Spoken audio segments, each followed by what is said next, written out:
Saludos, bienvenidos y bienvenidas. Que tengan todos un feliz lunes aquí en su espacio Periodismo y Sociedad que iniciamos en este momento. Como siempre, con las gracias a Dios por permitirnos vivir un día más y por contribuir con el esclarecimiento de un aspecto que le permitirá un bienestar mayor a su vida. Estamos originando Periodismo y Sociedad por el canal 19 de Cinevisión desde Santo Domingo y transmitido simultáneamente por el canal 6 de el Canal del Sol. Estamos, como siempre, por una red de cables en todo el país y en las plataformas de Facebook Live y de YouTube de Periodismo y Sociedad TV y de las plataformas de los canales mencionados. Como todos los lunes y sobre todo hoy estamos acompañados por Gregory Caimares y el doctor Alfredo Polanco. Vamos a darle la bienvenida a Gregory Caimares. Gracias, Andrés Matos Licho, por tu bienvenida. A la vez, saludo a los amables televidentes y como dices, los lunes tenemos al doctor Alfredo Polanco. Doctor, usted tiene inmediatamente la palabra en una semana que nosotros, los comunicadores, vemos que amanece como un avispero de informaciones. Sin embargo, la parte suya va directa a lo más importante que puede tener un ser humano, que es su salud. Así que, doctor Polanco, le cedo la palabra. Buenos días, Gregory, buenos días, Licho, y buenos días a todo nuestro público. Y en el día de hoy un tema de relevancia, ya que representa la primera causa de muerte a nivel mundial. Es la denominada cardiopatía isquémica. Cada año fallecen en el mundo, y sobre todo en el último año, 18 millones de personas a consecuencia de la cardiopatía isquémica. Es importante que la población sepa que cuando hablamos de cardiopatía isquémica, estamos hablando básicamente de lo que es el infarto agudo al miocardio y estamos hablando de lo que son las enfermedades cerebrovasculares. Pero en el día de hoy vamos a tocar básicamente sobre lo que es la cardiopatía isquémica, que constituyen lo que es el infarto agudo al miocardio, la angina de pecho y lo que es la muerte súbita. Bien, como es sabido por todos... Esas son tres situaciones diferentes. Son tres situaciones que van a desencadenar en lo mismo, un infarto. Por ejemplo, los pacientes, sobre todo hombres mayores de 50 años, esa es la principal causa de muerte, que es la cardiopatía isquémica.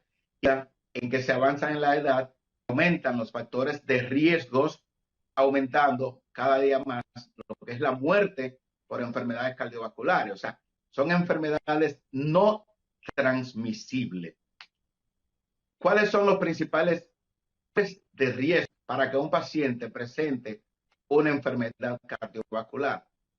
Una muy importante es la edad. O sea, a mayor edad, sobre todo hombre después de los 45 años, ya tiene todas las posibilidades de tener una cardiopatía isquémica. Pero cada día estamos viendo pacientes más jóvenes que están falleciendo por infarto. O sea que la edad es un factor no modificable para cardiopatía isquémica.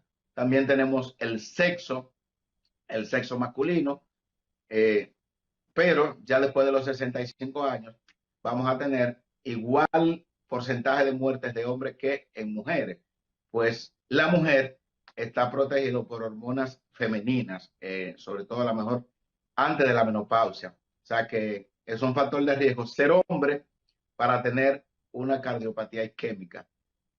Otros factores, hay factores genéticos. O sea, si yo tengo un hermano, el papá, la mamá, que ha tenido una cardiopatía isquémica, o sea, un infarto antes de los 65 o 50 años, ya eso es un factor de riesgo no modificable para cardiopatía isquémica. Y ya hay otros factores de riesgo que nosotros sí podemos modificar para cardiopatía isquémica, que tenemos los malos hábitos de alimentación. O sea, una persona que tenga una dieta baja en frutas y vegetales tiene mayores posibilidades de tener una cardiopatía isquémica. El sedentarismo es un factor bastante importante para que usted presente un infarto.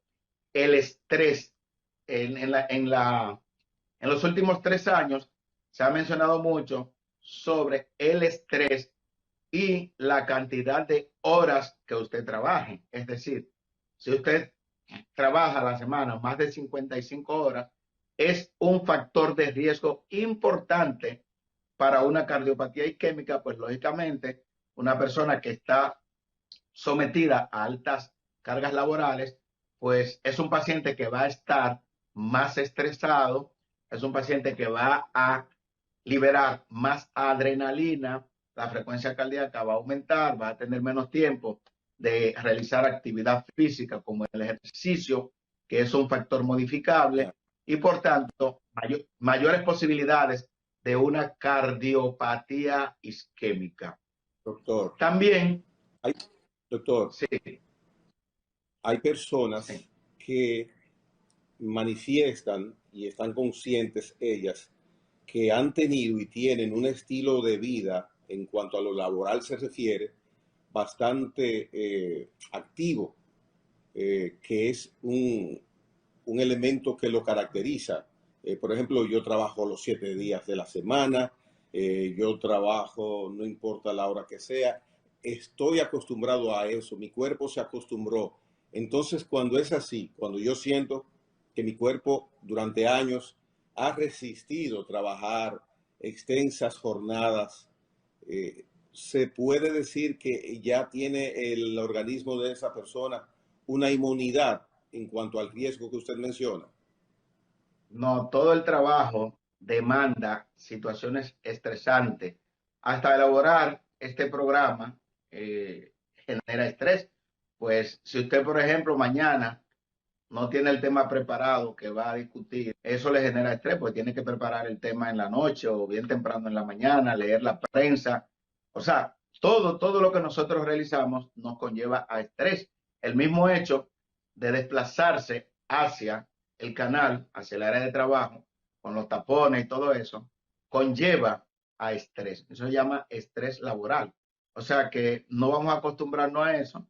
Quizás no. Unas personas pueden manejar el estrés más fácil que otras, porque hay personas que no, lamentablemente no manejan estrés y por tanto es un factor de riesgo adicional que otras personas que simplemente saben manejar el estrés. O sea que las altas jornadas laborables son condiciones que favorecen a lo que es la cardiopatía isquémica.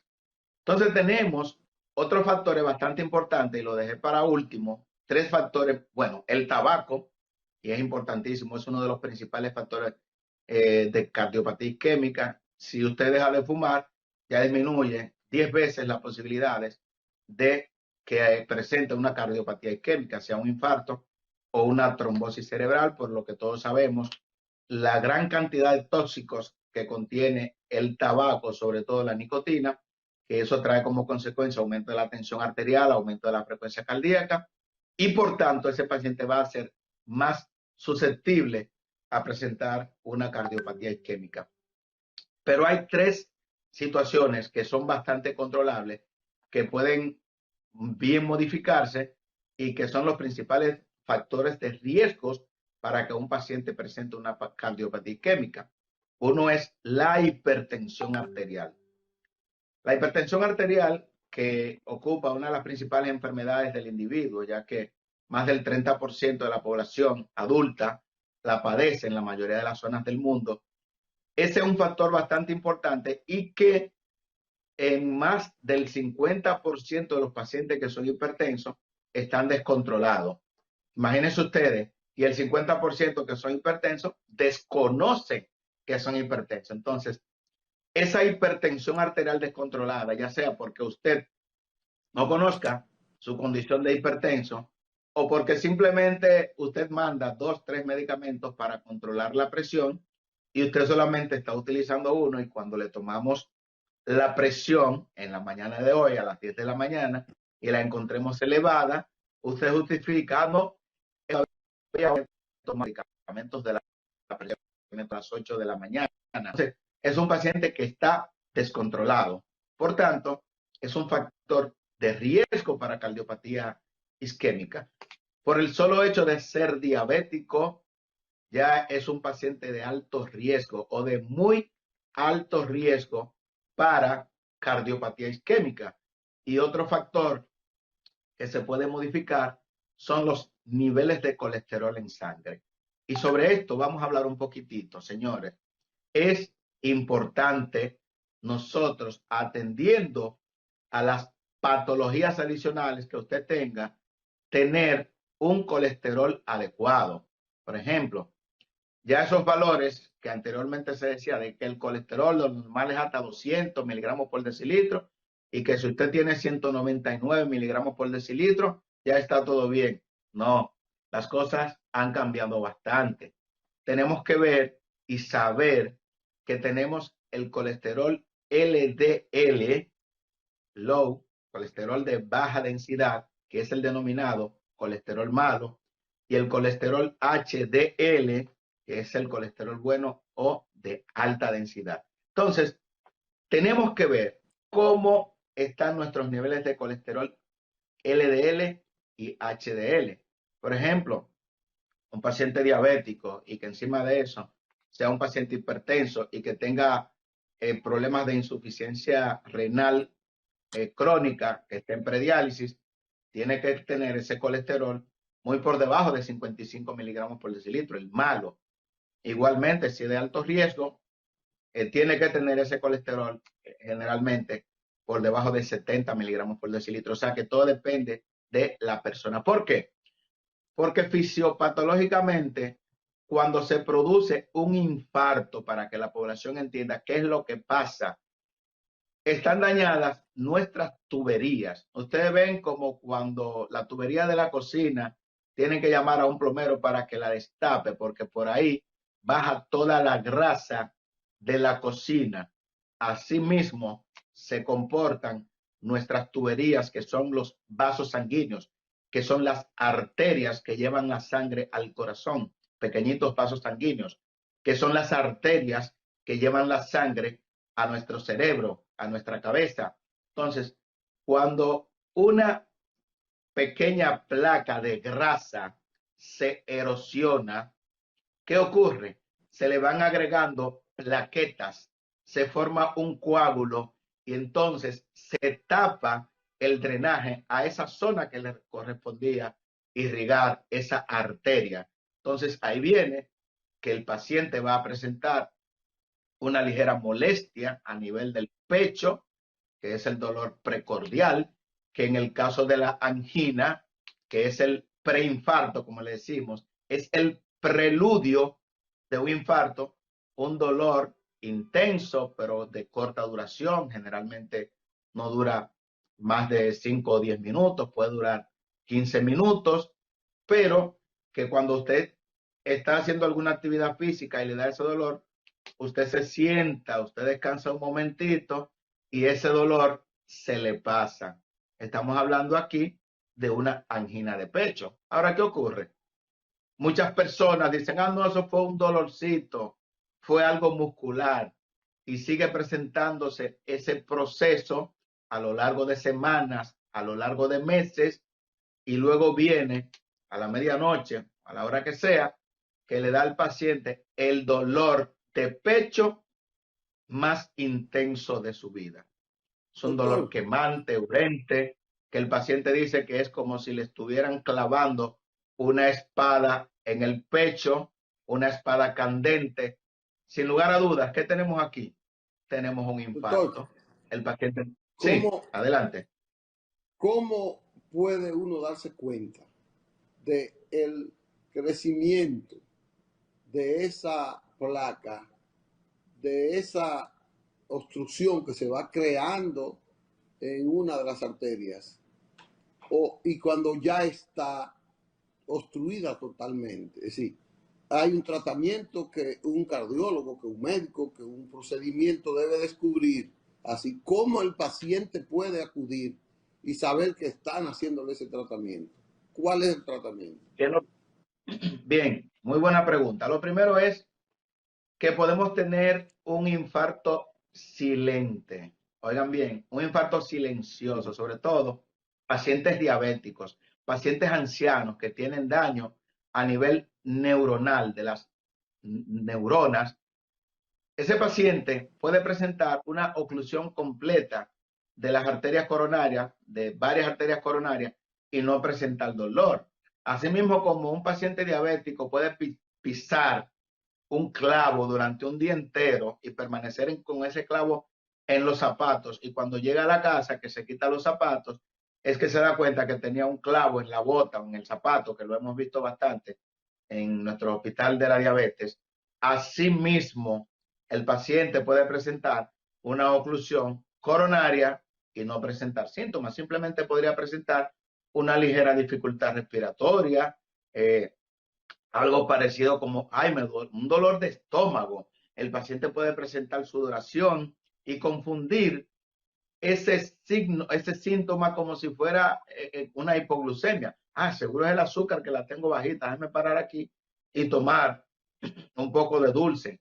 Pero en realidad ese paciente lo que está presentando es una cardiopatía isquémica o un infarto. También los ancianos, pacientes de 70, 80 años, como ya su sistema nervioso está tan deteriorado por la edad, pueden presentar esas manifestaciones sin que presenten dolor. Ahora bien, un paciente joven, sobre todo cuando vemos pacientes con infarto jóvenes, pacientes que no tienen arterias colaterales, porque esa es la ventaja de los ancianos, que tienen colaterales, y si se tapa una, tiene muchas más. Ha tenido muchas, como le decimos nosotros, los médicos, es como si le salieran a los ancianos muchas raíces de arterias, nuevos vasos sanguíneos que pueden irrigar la parte del corazón que fue obstruida. No hay manera de usted saber cuántas arterias coronarias están tapadas, ni el nivel de oclusión, si no se le hace una coronariografía. Ese paciente hay que hacerle un cateterismo cardíaco, y ahí sí es que se va a determinar cuántas arterias coronarias están ocluidas o semiocluidas, y ahí pues se le colocan los stents. O sea que por eso es Doctor, importantísimo. Sí. el cateterismo, quiero hacerle dos preguntas en una. ¿En qué es un cateterismo? Y la segunda pregunta, ¿puede hacerse preventivamente? Bueno, lo que pasa es la última pregunta de primero.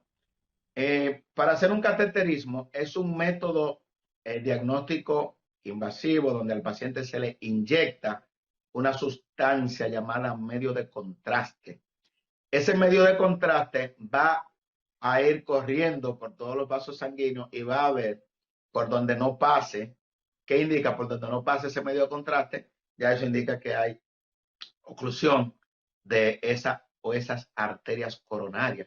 O sea que es un procedimiento que no podemos hacerlo porque es un procedimiento invasivo, no es como una sonografía, no es como un ecocardiograma, que usted simplemente le pone un transductor a un paciente en el pecho y usted está viendo cómo se está moviendo su corazón, usted está viendo la fracción de eyección del corazón, usted está viendo cómo están los músculos de ese corazón, si hay atrofia o aumento del tamaño del mismo, si el corazón está cansado, todo eso. O sea que ya estamos hablando de un método invasivo donde si usted es hipertenso de larga data, si usted es diabético de larga data, tenemos que ver cómo están los niveles de creatinina, porque un paciente con una creatinina alta es un paciente que podríamos acelerar la llegada a diálisis de ese paciente si le realizamos un cateterismo cardíaco. Pero bien, un paciente que tenga ya sintomatología de cardiopatía isquémica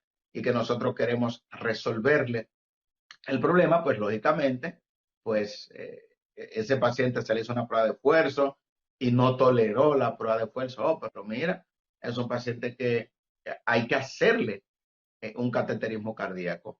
De manera Doctor, que, sí, así como el colon tiene el estudio de colonoscopía y el sistema digestivo, el de endoscopía, ¿cuál es el estudio, si existiese, del corazón más cercano para determinar si hay algún inconveniente, independientemente de que haya síntomas o sospecha?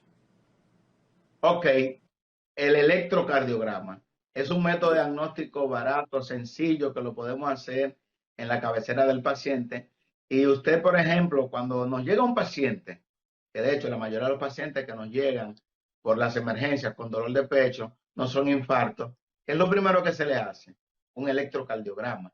Eso es lo primero. Ah, me duele el pecho, tengo una sensación de opresión, una sensación rara. Se le hace un electrocardiograma. En el electrocardiograma vamos a visualizar las derivaciones de cada cara del corazón y vamos a ver si coinciden dos alteraciones en dos derivaciones de una misma cara. Y decimos, ah, pero mira, aparenta que hay un infarto en la cara inferior, porque mira cómo están, la onda T invertida, hay una onda Q, etcétera, etcétera. Entonces, un paciente que tenemos que investigar, estudiar, a ver si tiene una cardiopatía isquémica. Se les realizan enzimas cardíacas, como son las troponinas, la mioglobina, la creatinfosfoquinasa, y a veces el paciente se desespera porque dice, pero ven acá, me hicieron un infarto. Y fue que no lograron ver bien lo que hay. Sí, vimos que hay algo, pero tenemos que confirmarlo. ¿Cuándo fue el dolor de pecho? Ah, fue en la madrugada. O simplemente yo vine porque hace un mes me dio un dolor y ahí nosotros vamos a ver que ya hay necrosis del corazón, de las caras del corazón, o sea, un infarto viejo.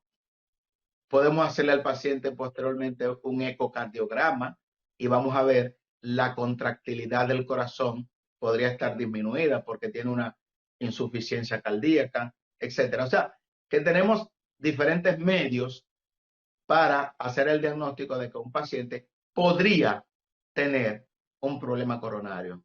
Ahora bien, el diagnóstico definitivo, lógicamente, vamos a hacer ese procedimiento, un cateterismo, sobre todo cuando un paciente llega, que por eso es muy importante esa pregunta, Gregory. Si a usted le duele el pecho a las 3 de la mañana, no espere que amanezca, porque cuando amanezca, posiblemente podría ser tarde. El tiempo que se pierde en hacer el diagnóstico de un infarto agudo del miocardio es clave. Cada minuto que se pierde, se habla de que hay muerte cardíaca. Por ejemplo, a usted le duele el pecho a las 3 de la mañana, a las 3:15, 3:30, ya usted está en el centro de salud.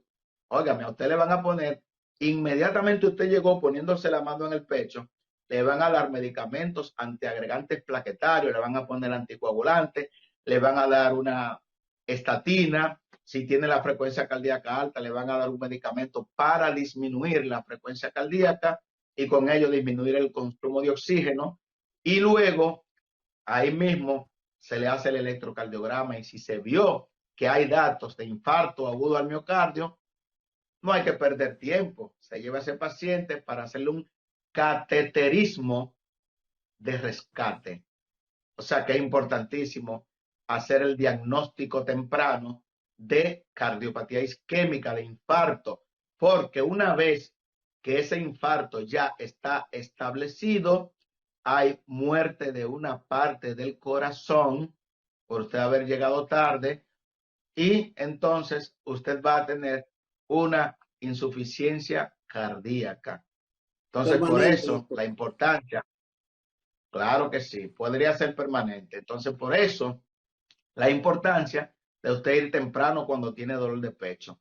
Entonces, por eso es que ustedes van a ver la gran cantidad de pacientes que mueren a nivel, o sea, nosotros está bien que haya que tenerle miedo a las enfermedades infecciosas, pero la causa número uno de mortalidad a nivel mundial es la cardiopatía isquémica, que es una Doctor, enfermedad no transmisible. Repito, 18 millones de pacientes murieron el año pasado a consecuencia de la cardiopatía isquémica.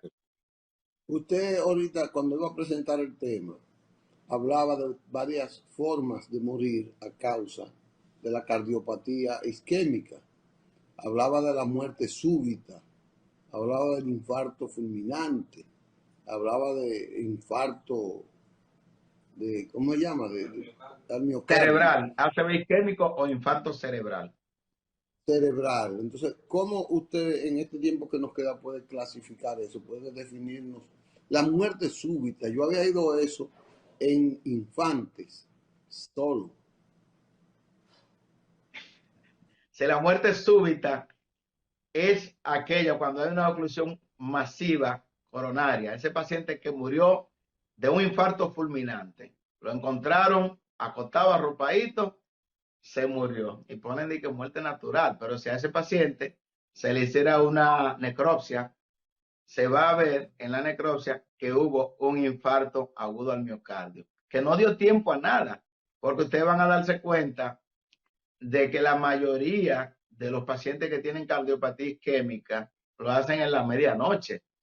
Medianoche, a las 3 de la mañana, bueno, muchos no logran despertarse. A muchos los encuentran acostados y fulano no se levanta y le toman la puerta. Muerte súbita cuando le hacen la necropsia. Un infarto masivo a medianoche, ese paciente que se tomó los medicamentos a las 8 de la mañana, y posiblemente esos medicamentos no son suficientes para controlarle la presión durante las 24 horas, ya a las 3 de la mañana ese paciente tiene una crisis hipertensiva o el paciente falleció. Con respecto a los infartos cerebrales, que es lo que se le llama trombosis cerebral o ACV isquémica, es una de las principales causas de muerte, pero también de ausentismo laboral. Muchos pacientes pueden tener, qué sé yo, 45, 50 años y trabajan y de repente quedan con una hemiplegia. El lado izquierdo, el lado derecho está paralizado. Ese paciente tuvo un infarto cerebral. O sea, para que ustedes vean, porque cuando hablamos de infarto, la gente se cree que solamente estamos hablando de infarto cardíaco, puede haber infarto cerebral, que es lo que se llama el accidente cerebrovascular de tipo isquémico. O sea, el 85% de todos los pacientes que tienen un problema de la cabeza no es hemorragia que tienen cerebral, es isquemia cerebral. Solamente un 15% tienen lo que se llama la hemorragia cerebral. ¿Y a qué se debe esto? O sea, son los mismos factores que te conllevan a que tengas un infarto agudo al miocardio. O sea, que son enfermedades, por eso se le llama enfermedades cardio, corazón, vasculares, vasos sanguíneos. O sea, que vamos a tener afectados todos los vasos sanguíneos. Por eso ustedes van a ver que a esos pacientes que tienen trombosis cerebral se le hace un Doppler a nivel carotidio para ver cómo están las arterias carótidas. ¿Y qué vamos a ver? Que vamos a tener esos pacientes que tienen infarto cerebral, van a tener placas de ateroma, o sea, placas de grasa a nivel de las arterias coronarias, que fueron la causa que conllevaron a que le llegara poco flujo de sangre al cerebro. Entonces el paciente quedó hemipléjico, quedó con problema del habla, disártrico, el paciente no puede pronunciar bien la palabra, tiene que andar con un bastón y ese paciente lamentablemente no puede trabajar. Entonces, por eso es importantísimo en esto. Oigan, estamos hablando de enfermedades no transmisibles. O sea, porque es diferente al COVID, que usted tiene que cuidarse del otro. En estas enfermedades, usted tiene que cuidarse de usted mismo. ¿Cómo? Cambios del estilo de vida. Si a usted le dieron su medicamento para la presión, tómeselo. Si a usted le indicaron sus estatinas, o sea, medicamentos para el colesterol, que ahora no es como antes, de que úsela por un mes y descanse. No, señor. Usted es diabético, usted es hipertenso. Usted tiene que usar esos medicamentos, las estatinas, de por vida. Yo le digo, hasta que yo no le quite el medicamento, siga usándolo. Cuando viene a los 3 meses, 4 meses, doctor, ya tengo mi colesterol bien. Sí, pero debe de continuar usando ese medicamento. Si usted ya ha tenido problemas de cardiopatía isquémica, es importante utilizar los antiagregantes plaquetarios, la aspirina o el clopidogrel. Hay pacientes que tienen que usar anticoagulantes de por vida. Doctor, ¿y hasta cuándo? No, no se lo podemos quitar porque usted tiene un factor de riesgo alto para cardiopatía isquémica. De manera que nosotros, sabiendo la principal causa de mortalidad a nivel mundial y sabiendo que hay factores que nosotros podemos modificar, pues es importante que si usted es hipertenso, si usted es diabético, si usted tiene familiares que han tenido cardiopatía isquémica, que han tenido infarto, que han tenido trombosis cerebral, vaya al médico, hágase una evaluación con su médico internista, con su médico familiar, que le hagan un electrocardiograma, que le hagan un ecocardiograma. Es importante nosotros saber cómo está nuestro corazón, que es la bomba. O sea, si el corazón se dañó, olvídese que ya todo se daña. Doctor Polanco, una persona que tenga, que esté diagnosticado de hipertenso, independientemente de la edad, el cotidianamente realizar ejercicios físicos, ¿cuál es la limitación que debe haber en esos ejercicios? Es que por el hecho de usted ser hipertenso, usted no tiene límite. Claro, usted debe de comenzar de manera paulatina. O sea, usted no puede iniciar haciendo ejercicio. Doctor, un paréntesis que me voy al extremo. ¿Una persona hipertensa puede ser maratonista? Hay hipertensos maratonistas. Si usted tiene su presión controlada, porque, por ejemplo, el caso mío, yo me tomo la presión ahora y mi presión está a 120/80. Yo me la tomo a las 3 de la tarde y está a 120/80. Me la tomo a las 8 de la noche y está a 120/80. O sea, si yo tengo mi presión completamente controlada, no tendría ninguna dificultad. Ahora bien, es difícil usted encontrar un maratonista hipertenso. Generalmente la hipertensión arterial, generalmente la media, el promedio, a los 40 años. O sea que por eso es difícil nosotros tener a un maratonista hipertenso. Pero si usted está controlado, ¿por qué no? O sea, lo importante es tomarse sus medicamentos, los medicamentos adecuados, no lo que yo entienda como paciente, porque hay pacientes que le indicamos 3 medicamentos y se toman uno. Y cuando vamos a evaluarlo, tienen la presión 180/90. Ese paciente no está controlado. Ese paciente está en cualquier momento a merced de un infarto agudo del miocardio, de una trombosis cerebral. Doctor, gracias.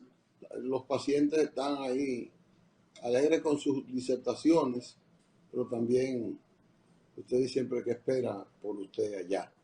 Le agradecemos mucho esta charla que nos da hoy con la cardiopatía isquémica y la sugerencia para que atendamos los síntomas que nos pueden evitar una muerte súbita ya y cualquier otra muerte por infarto cardiovasculares. Gracias, doctor. Bueno, esperamos estar el próximo lunes con un tema de interés para todo nuestro público. Hasta el lunes. Como siempre, mucho interés. Bien, el doctor Alfredo Polanco estuvo con nosotros. Vamos a la pausa comercial y al regreso trataremos temas también de interés, pero no de salud. Volvemos en breve.